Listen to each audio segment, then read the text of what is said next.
నమస్తే అండి. నా పేరు అంబటి శ్రీజ. నేను రాంబాబు గారి మూడో అమ్మాయిని. అమెరికాలో ఉంటాను. అయితే నేను మీ అందరి ముందుకు ఎందుకు వచ్చానో మీకు ఈ పాటికి అర్థమై ఉండాలి. మా ఇంటి మీద 3 రోజుల క్రితం పెద్ద దాడి జరిగింది.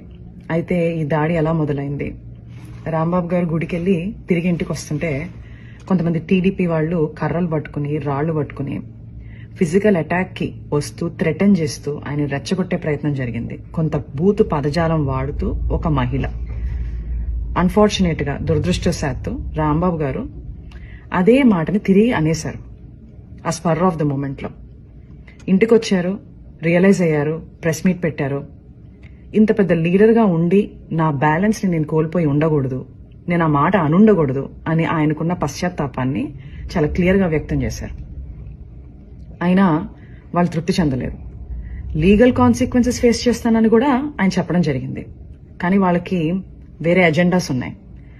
టీడీపీ గూండాలు తండోపతండాలుగా 9 నుంచి 10 గంటల పాటు నిర్విరామంగా మాట అన్న మనిషి మీద అటాక్ మాత్రమే కాదు, ఆయన కుటుంబం మీద, ఏమీ తెలియని రాజకీయాలతో సంబంధం లేని మా మదర్, మా సిస్టర్స్, వాళ్ల పిల్లల మీద అటాక్ చేయడం జరిగింది.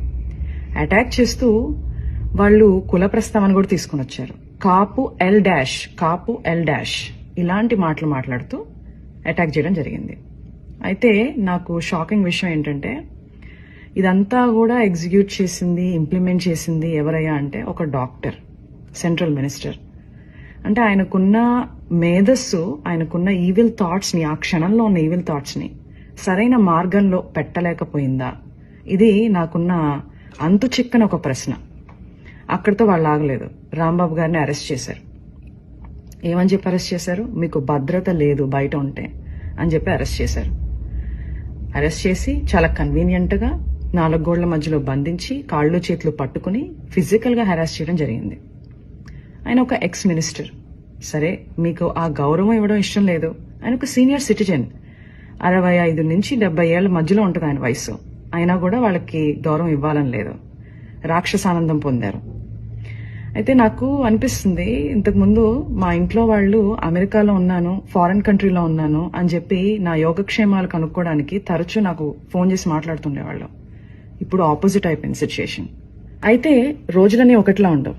నిన్నటి రోజు ఈ రోజు ఉండదు, ఈ రోజు రేపు రాదు.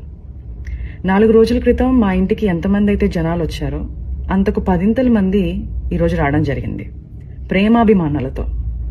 ఆ రోజు మా ఇంట్లో కిటికీలు, అద్దాలు, తలుపులు పగిలిపోయాయి. ఈ రోజు ఏకంగా గోడలే పగిలిపోయినాయి. శ్రీ వైఎస్ జగన్మోహన్ రెడ్డి గారు మా ఇంటికి రావడం జరిగింది. కూర్చుని చాలా వివరంగా మా అమ్మగారితో, మా అక్కలతో జరిగిన సంఘటనల గురించి మాట్లాడటం, మా బాధని షేర్ చేసుకోవడం, మాకు ఒక అండగా నిలబడటం జరిగింది.